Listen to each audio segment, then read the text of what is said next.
It's comments day. The other day I came downstairs into the kitchen when my daughter was making her breakfast, and while she casually napped peanut butter over the strawberries atop her Weetabix, she said to me, without even looking up, she said, "Daddy, writing something nasty on the internet is like toothpaste." And I said, "Toothpaste? What do you mean?" She says, "Yeah, it's like toothpaste. Once you squeeze it out of the tube and it's all out there, you can't put it back in again." Right? She's 8. She's 8 years old. Think about that, Laucram.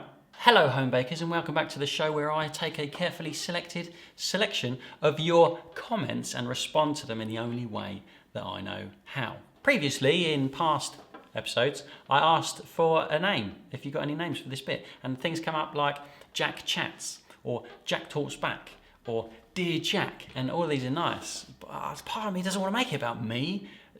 You know what I mean? It's all me. Bake with Jack. It shouldn't be about me. I want to bake about you. So what I'm going to do is keep those in my mind to ponder for a while, and then just probably pick one anyway, because that's just how it's going to go. Recently, one of my videos went crazy on here. I don't know why. It's like 280,000 views, something ridiculous. Absolutely mad. And the great thing about this is that many of you have joined us and you're new, so welcome. It's lovely to have you here. When a video reaches new people, or when new people come in and they join the party, which is amazing. But there's also a whole load of people that don't really like you very much. So I thought we'd start the day talking about them. Let's go. Someone covered with tattoo trying to teach me? Bad idea. Bye. From Eagle House. See you later, Eagle House. You're not even here, are you? Isn't that fascinating? This stuff fascinates me, man. How we all just came here to learn about bread, and yet one visual part of the thing will make you turn it off. Isn't that interesting? I feel sorry for you, Eagle House. You probably missed out on some good things to learn. But hey, each to their own. Bowie, sorry, says, kindly hide your crocodile arms in longer sleeves. Grizzly, are you calling me Grizzly? In longer sleeves, Grizzly. Or is it like, Grizzly, oh, it's Grizzly. I don't know. Crocodile arms, scaly arms, I don't know. BJS everywhere. Make sure to roll up your sleeves. Right, make sure to roll up your sleeves to show off your tat. Oh, now I'm confused. What am I supposed to do now? I've already booked that laser appointment to have everything removed. Oh no, I'll have to cancel it. All right, nice one, BJS. I'll get it sorted. Jamie D, interesting how it's another one. How the camera angles are set up to get the most tattoos in. Maybe you should hold your right sleeve up with a peg or something so you can show off even more. Good call. After all, it was all about showing off on this channel, isn't it? That's literally purely why I'm here. One sec. Just pop that up there like that. How's that? How's that look? Is that all right? Cool. Nice one. That's really cold. Woo! Freedom of speech is a powerful thing, isn't it? Isn't it wonderful? We've got space and time to say our piece. Drop a little 2 pence into the ocean. See what ripples. I don't know where that was going. Anyway, it's been Sourdough September, hasn't it? And this is the video to cap it all off. I hope you enjoyed this year's Sourdough September content. I always feel like I can't underdeliver. Maybe it's because I over-delivered last year, and this year I was like, oh my gosh. I hope you found something interesting and useful from this year's Sourdough September content. Superdin says, I've been using your scrapings method for over 2 years now. I always have great bread once things are baked, but I wish the crust was darker and crisper. I know Sourdough September is over, but do you have any tips to get the crust, well, crustier? Yes, I do. First I'm going to get rid of that. It's actually really cold. High heat and steam is what you need to make your crust crustier. And then time is the other thing.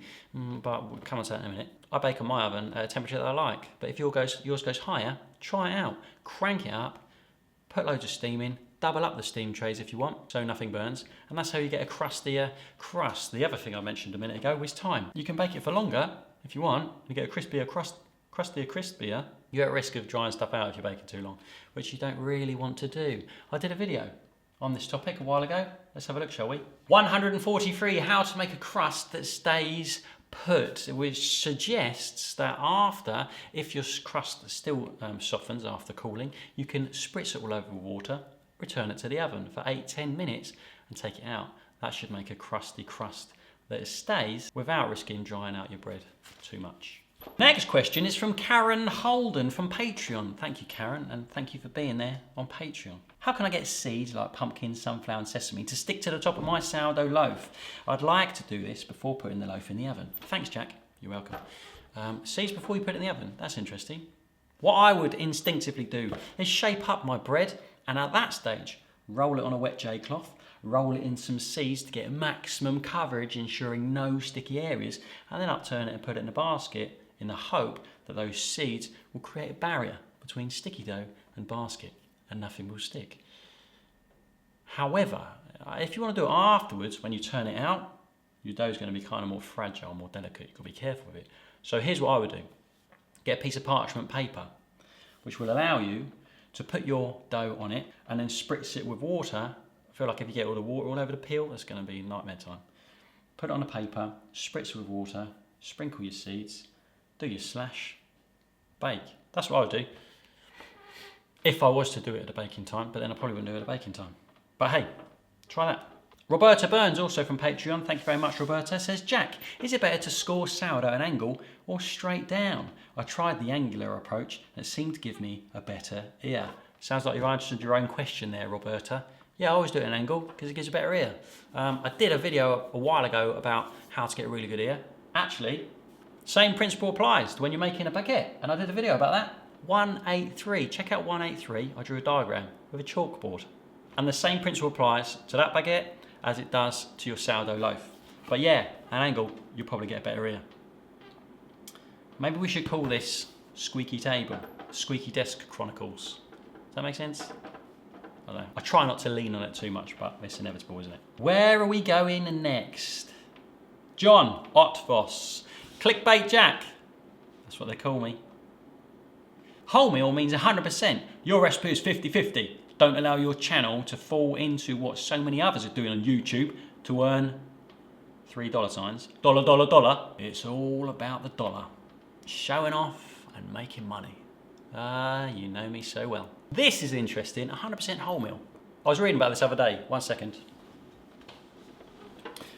Here's a book I've been reading called Is Butter a Carb, which is kind of semi-interesting on a nutritional point of view. And I folded down a page because this literally came up the other day, and it was like so weird that this happened.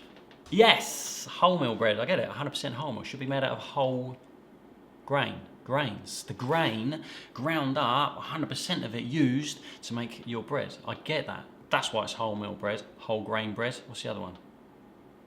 Wholemeal, whole grain, whole... something else.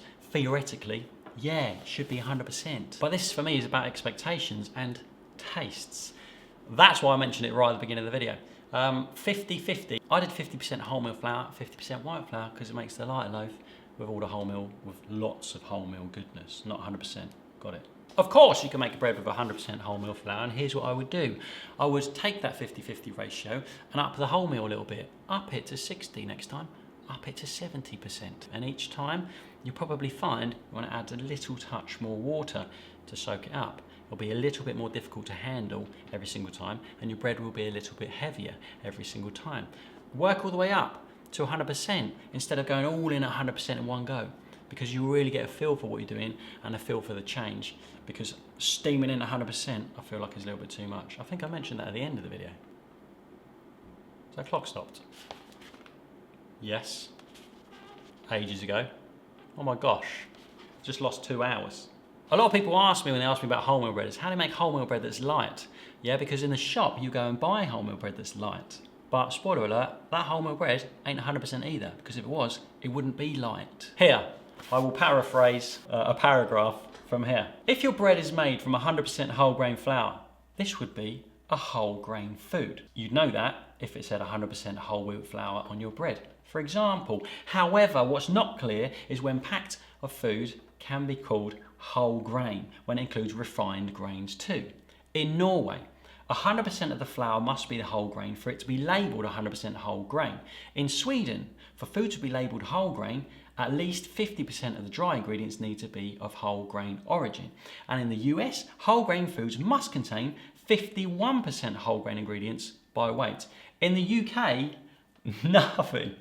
In the UK, People do whatever they like and put it in a packet and write whole grain on. They just put like a little pinch of the whole grain bran or something in there and call it whole grain bread, which is crackers, isn't it? All that exists is the recommendation for products to contain at least 8 grams of whole grains per portion, but this guidance is only voluntary, not legally binding. Basically, do what you want. And I'm not reading this because I'm English and I can say, well, I do what I want, mate, because I'm English, so don't care. I'm saying it because there's a massive quantity of whole grain products on the market out there in Sano's and Tesco's and whatever that are whole grain, really light breads. Well, don't make any sense. And that seems to be the expectation of achievement when you're making your wholemeal bread at home. This is where disappointment comes from. Someone makes 100% whole grain bread and they're like, hold on, why is this so heavy in comparison to what I buy? Yeah, because theirs ain't 100% whole grain bread. And so, my recipe, which came with the guidance if you want to work your way up to 100%, is 50-50 because it is in line with my tastes and expectations of probably the vast majority of people out in the world. Clickbait Jack. Nice one. What does that even mean? Like if I was making clickbait, I would probably wouldn't bother making a video. Yeah, that is the game, hoodwinking you into watching my videos. And then rolling around in the cash afterwards, just drive around in my Lamborghini on the way home. Yeah. Nice one, John. Thanks for the interesting talking point. Next, 2 more comments before we go there. I'd like to shout out everybody for dropping a super thanks over the last few weeks. Thank you ever so much. It's very, very kind of you and greatly appreciated every single time. Pamela McLaughlin, thank you very much. Pamela L. Gee, before we actually do this, let's just firstly apologise to everyone for getting your names wrong. I'm sorry. LG or G, thank you very much, very kind of you. DK, nice one DK, thank you, I'll come back to you later. David Gill, thank you very much. DK again, nice one DK. Chan B, thank you ever so much. Fiona and Morig, Bainon, thank you ever so much, it's really kind. Nadine, thank you. Alla Zita Binder or Binder. Alla Zita Binder would be cool, wouldn't it? Thank you very much, Alla. It's really kind. Cara Lombard, thank you very much. Stampin' Oz with Beth Ann, thank you ever so much. Cara Lombard again, thank you. It's very kind. Paula Simpson and Sebastian Mollyman. Nice one. Thank you. 2 more things caught my eye. The next one's from Splufford.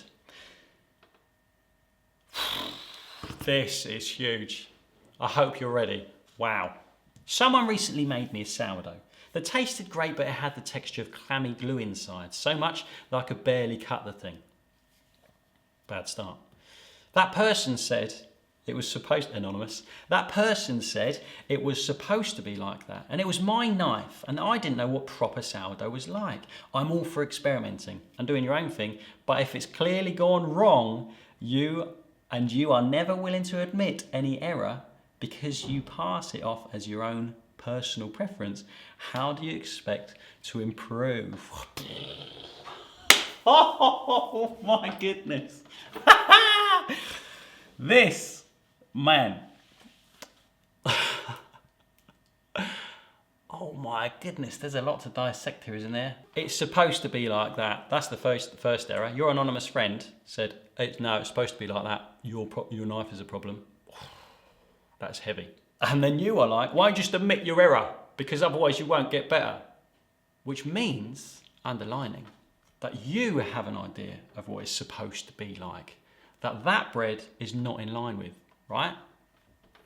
So the problem is your friend has an idea of what good sourdough is, whatever that is, whatever that means to them, I don't know. You have your own idea of what it should look like, and that's not it.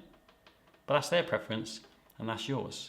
So really, you're both at fault, right? Because you're thinking, no, that should be this. And they're thinking, that should be that. I don't know otherwise should. Do what you like. Do what you like. That's to their taste. Well then it's fine, isn't it? But they shouldn't put the blame on you and your knife. That's not fair either. That's not cool. That's not acceptable behaviour. 2 friends sharing over bread. What is lost here is the wonderful craft and the freedom we have to do our own things and make our own choices to our own tastes. It's not like you should have done it like this, or you should cut it with a proper knife. I think you should both hug it out. I don't know. Or just don't listen to me because I've got toes. DK, told you I was coming back. Your videos have become about so much more than bread. They're a reminder of things we as a world have forgotten. I had hoped this time of COVID would help us all remember. And clearly some of us have. Thank you so much for making these. I'm smiling and uplifted as I begin my day. And I too have had a sourdough slump. I'm going to feed mine right now. Thank you for being here, and thank you for that. Because this is the power that we all have here on the World Wide Web. To spread a little love, to spread a little joy, and to spread a little happiness, and to help each other out. It's comments like that which are really nice and make the whole thing worthwhile. And that doesn't just go to me, that goes to everybody who pops down in the comments box, leaves a little 2p in kindness. Thank you for sharing that with me, and thank you for sharing that with everybody else in there too. Nice one. Anyway, that's it for today. That's it for Sourdough September this year. I hope you enjoyed it. We've got new stuff coming soon. Yeasted bread. I hope you're going to like it. I hope this brings you something. I hope it brings a little icing on the top of the cake of life. Oh my goodness. From the squeaky desk, over and out. See ya.